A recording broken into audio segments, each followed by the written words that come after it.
Hi hello नमस्ते प्रणाम, छोटों को ढेर सारा प्यार और आशीर्वाद। तो मैं ब्लॉग स्टार्टिंग कर रही हूँ आज शाम के 6 बजे से। तो दोस्तों यहाँ पे तो मौसम की अगर बात की जाए तो अभी तो खतरनाक वाला मौसम बना हुआ है, बिल्कुल खतरनाक वाला काला हो रखा है, बिल्कुल आसमान में बादल छाए हुए हैं। मुझे लगता है कि मेघ भी बरसने वाले ही होंगे, पर ऐसा ज़रूरी नहीं कि मौसम काला हो और मेघ ही बरसे। कभी कभी बेवकूफ़ी बना देता है मौसम। वैसे आजकल यहाँ पे बारिश नहीं हुई, कमी हुई, मतलब परसों आई थी तो कमी आई थी, इतनी तेज़ नहीं आई थी जितनी कल परसों में हो रही थी।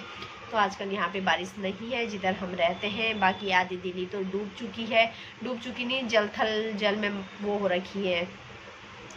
वो यमुना नदी का पानी पूरा दिल्ली में पहुंच चुका है, आधी दिल्ली डूब चुकी है। ये राम पार्क की तरफ, ये हमारा लाल किला हुआ, ये चांदनी चौक हुआ, इधर इधर सारा पानी भर गया है सड़कों में, घरों में। तो दोस्तों सब लोग स्वस्थ रहो, मस्त रहो। जो पानी नदी के किनारे हैं जिनके घर, वो नदी के किनारों से दूर हो जाओ, क्योंकि आजकल मौसम भी बरसात वाला है। इस बार तो रिकॉर्ड तोड़ बारिश हो रही है, चाहे मैदानी क्षेत्रों में बात की जाए या फिर चाहे पहाड़ों की बात की जाए, तो सभी जगह एक जैसा हाल है, बुरा हाल है। आफत वाली बारिश हो रही है। तो सब लोग मतलब ऐसी जगह से दूर हो जाएं, जो डेंजरस इलाके हैं वहाँ से दूर हो जाएं, मैं तो यही कहूँगी, क्योंकि ऐसी हो रहा है। कपड़े उठाने? क्यों? बारिश आ रही है? किसने बोला? दादी ने बोला बारिश आने वाली है क्या? तो क्या बोलना चाहोगे आप हमारे दर्शक गणों के लिए? बोलो सारे अपने कपड़े उठा लें। सारे अपने कपड़े उठा दे, बारिश आने वाली है, बारिश आने वाली है, कपड़े भीग जाएंगे, कपड़े भीग जाएंगे। तो ये रहबार लेके आया है मेरे लिए कि मम्मी आप जल्दी से बाहर जाओ, मौसम ऐसा हो रखा है बारिश आने वाला, तो कपड़े उठा के लाओ, नहीं तो कपड़े भीग जाएंगे।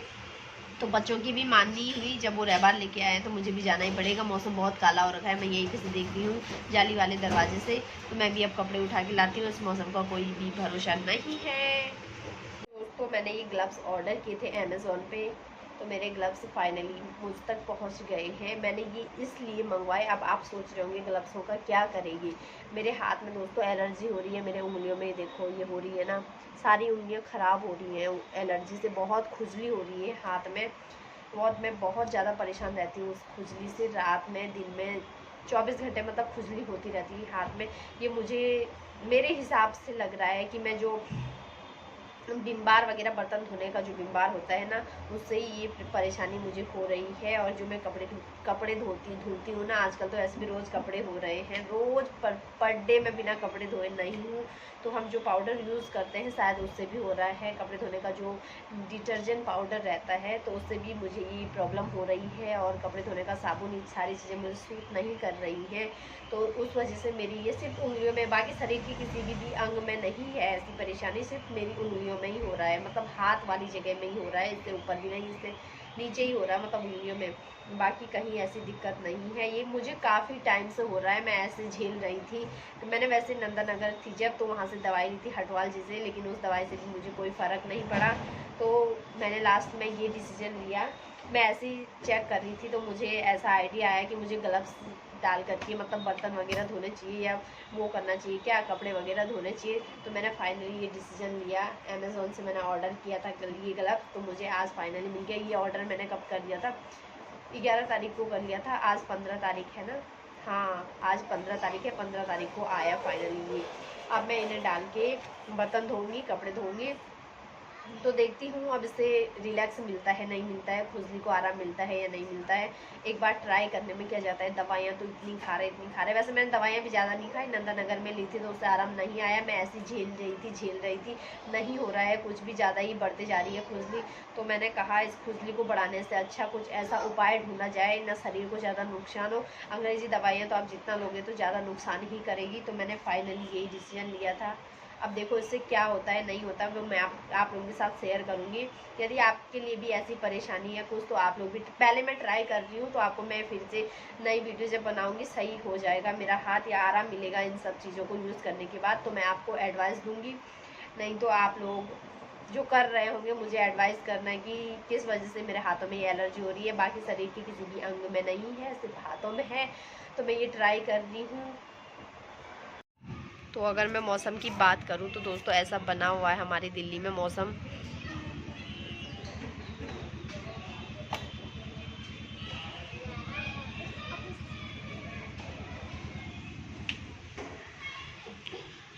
और यहाँ पे सक्षम की गाड़ियाँ देखो, ये फैला रखी है इसने, लगा है कभी सैंडल उतार रहा है कभी पहन रहा है। और ये सक्षम की दादी बैठी है यहाँ पे, मुंडी भी ढक ढक कर रही है इनकी, क्योंकि इन्हें आज चक्कर वक्कर भी आ रहा है।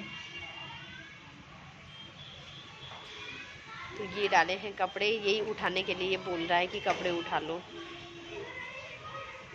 तो मौसम घनघोर हो रखा है, हल्की बहुत हवाएं भी चल रही हैं देखो। कपड़े उठा लिए हैं, वो सूखे नहीं है क्योंकि आजकल मौसम कंटिन्यू ख़राब है। बारिश तो नहीं आ रही थी पर मौसम ख़राब था तो वो सूखे नहीं। तो मैंने देखो जहाँ भी मुझे जगह मिली है मैंने खिड़की के ऊपर व्यवस्था कर रखी है, पर्दे की डोरी थी तो मैंने वहीं ये कपड़े रखे हैं सुखाने के लिए। क्योंकि पंखा चलता रहता है ना रात भर, कूलर पंखा, तो उसकी वजह से थोड़ा सूख जाते हैं, थोड़ा अलमट हो रखे हैं, मतलब ज़्यादा नहीं सूखे हैं। कुछ मैंने यहाँ टांगे हैं ये गीले कपड़े, कुछ मैंने चेयर में रखे हैं, कुछ मैंने यहाँ कूलर में रखे हैं। ये देखो एक मैंने ये बिस्तर में भी रखा है थोड़ा देर के लिए, जब तक ये बिस्तर यूज़ ना हो तब तक ये मतलब हवा से थोड़ा वो हो जाएगा। तो मैंने कहीं भी नहीं छोड़ा है, करना पड़ता है दोस्तों, अब क्या करें, कपड़े तो सुखाने ही है, नहीं तो गीले कपड़े महक देते हैं, बास आती है रगड़े उन पर। तो इसलिए मैंने ये व्यवस्था की है, थोड़ा बहुत सूख जाते हैं। थोड़ा मौसम सही रहेगा तो कल सुबह भी मैं धूप में डालूंगी इधर की साइड में, तो तब वो सूख जाते हैं। 3-3 दिन लगा रहे हैं कपड़े सूखने में, बताओ दिल्ली में, वो भी तो हमारे पहाड़ों में तो क्या ही सूख रहे होंगे कि 1 हफ्ते 2 हफ्ते से पहले, जब दिल्ली में 3 दिन से नहीं सूख रहे हैं तो दिन में धो लिए थे मैंने। वैसे दिन में तो मतलब धूप थी थोड़ा बहुत तब भी नहीं सूखे, अब क्या ही कर सकते हैं, ऐसी व्यवस्था करनी ही पड़ती है। देखो मैंने खिड़की में भी टांगे हैं यंत्र। तो मैं थोड़ा सा अब पूजा कर लेती हूँ, 7 बजने वाले हैं। तो ज़रा देव देवताओं का स्मरण करना भी ज़रूरी होता है, थोड़ा मैं पूजा कर ही लेती हूँ अपनी तरफ से। भगवान जी का स्मरण करना ही पड़ता है। सुबह शाम में थोड़ा दिया जलाती हूँ, स्मरण करती हूँ देवी देवताओं का, अपने पितृ देवताओं को, तो वो मैं आज भी करूँगी। तो चलो मैं करती हूँ पूजा, फिर मिलती हूँ आप लोगों से। मेरी पूजा हो चुकी है, अब सब सत्संग की पूजा हो रही है। ये भी रोज़ पूजा करता है, हाथ उठ जोड़ता है, थोड़ा ज़्यादा तो क्या ही पूजा करेगा, पर इतना भी बहुत है इस अवस्था में। मत कर सक्षम तो घंटी बजाता है, थोड़ा हाथ जोड़ता है, जय माता रानी करता है।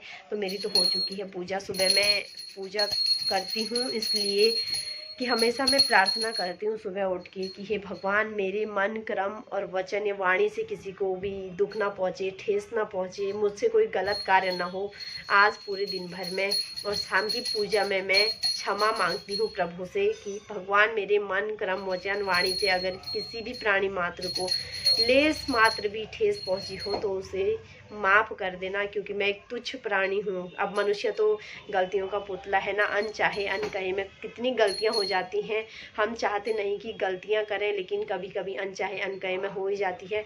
तो मैं अपनी पूजा में हमेशा यही कोशिश करती हूँ कि मैं भगवान से सुबह के टाइम पे प्रार्थना करूँ कि मुझसे गलतियाँ ना हो, और शाम की पूजा में मैं हमेशा प्रार्थना वो करती हूँ, क्षमा मांगती हूँ प्रभु से कि जो भी मेरी गलतियाँ हुई हैं दिन भर में, किसी चीज़ से भी और किसी को भी ठेस पहुंची है तो उसे प्रभु माफ़ कर देना। मैं एक तुच्छ प्राणी हूँ, गलतियों की कठपुतली हूँ। तो प्रभु जी माफ़ करते होंगे या नहीं करते होंगे तो मुझे नहीं पता, लेकिन मैं हमेशा प्रार्थना करती हूँ और क्षमा मांगती हूँ। तो मेरी हो चुकी है पूजा, सत्संग की बज रही है घंटे, अब इसकी पूजा समाप्त करा देती हूँ। तो चलो मिलती हूँ। तो ये मैं उन्हें बना रही हूँ एक करेले का जूस, 1 गिलास अभी दूँगी, 1 गिलास हम सुबह में दूँगी, खाली पेट पीती हूँ 1 गिलास। तो देखते हैं क्या क्या फ़ायदा होता है। वैसे अभी तो कुछ फ़ायदा नज़र नहीं आ रहा है मुझे, तो खैर क्या ही आना, मैं तो ठीक हूँ, स्वस्थ हूँ वैसे भी, पर मैं भी अप्लाई कर ही लेती हूँ। चलो कुछ फ़ायदा, वैसे बहुत फ़ायदा करता है करेला, बहुत सारी हमारी बीमारियों को दूर करता है। जितना कड़वा है ना उतना फ़ायदेमंद है ये, खाते हुए कड़वा होता है लेकिन पेट में जाके ना बहुत अच्छा होता है, ये फ़ायदेमंद चीज़ है ये करेला।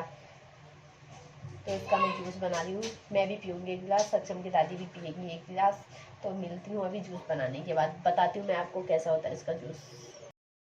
कड़वा करेले का जूस पीने से बहुत ज़्यादा फ़ायदे हैं, अनगिनत फ़ायदे। जो सुबह के टाइम पे करेले का जूस पीने से डायबिटीज़ के मरीजों को बहुत ज़्यादा लाभ मिलता है।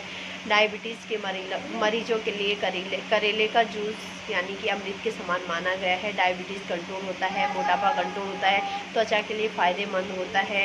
हमारी जो पेट की समस्या होती है, हमारा लीवर साफ रहता है, बहुत सारी मतलब बीमारियों को दूर करता है, शुगर को कंट्रोल करता है, मोटापे को कंट्रोल करता है।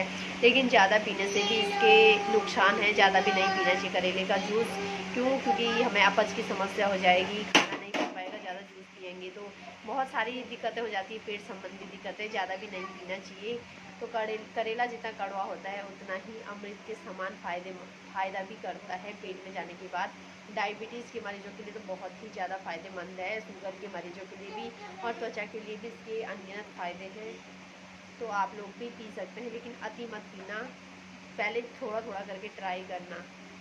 तो दोस्तों अभी काला हो रखा था मौसम, अभी मैं मौसम की बात करूँ तो बरसने लग गए हैं मेघ, ही देखो बारिश आने लग गई है।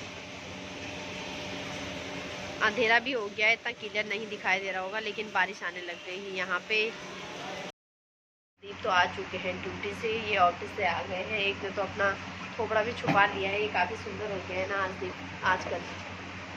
ये आते ही लेट गया है, 80 साल का बूढ़ा है, इससे ज़्यादा ही थकान हो जाती है। देखो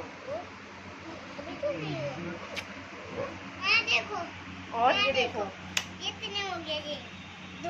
पापा की इतनी फिक्र रहती है, ईयरबड्स चार्ज करके रखना, फ़ोन चार्ज पे लगाना, और टिफिन वहाँ पे किचन में सिंक में रखना, सारे काम इसी के रहते हैं। देखो चार्ज नहीं हो रहा। वो चार्ज हो रखा है, फोन लगाओ चार्ज पे, नहीं फुल चार्ज है वो, फोन लगा दो फोन।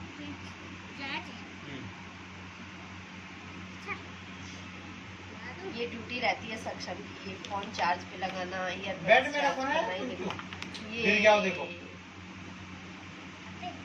लग गया। तो उसको लगा सही से दिया वो उसने। केबल नीचे निकालो उसकी, सही से पूरी केबल नीचे। तो दोस्तों देखो मेरा आटा गूंदा जा रहा है, मैं तो आटा गूंद रही हूँ, और ये देखो लगे हुए हैं, इनका भजन कीर्तन भी हो रहा है, साथ साथ में काम भी हो रहा है। ये सक्षम भी लगा है बेचारा। ये प्रदीप देखो 80 साल का बूढ़ा लेटा पड़ा है अभी। काम कर रहा है,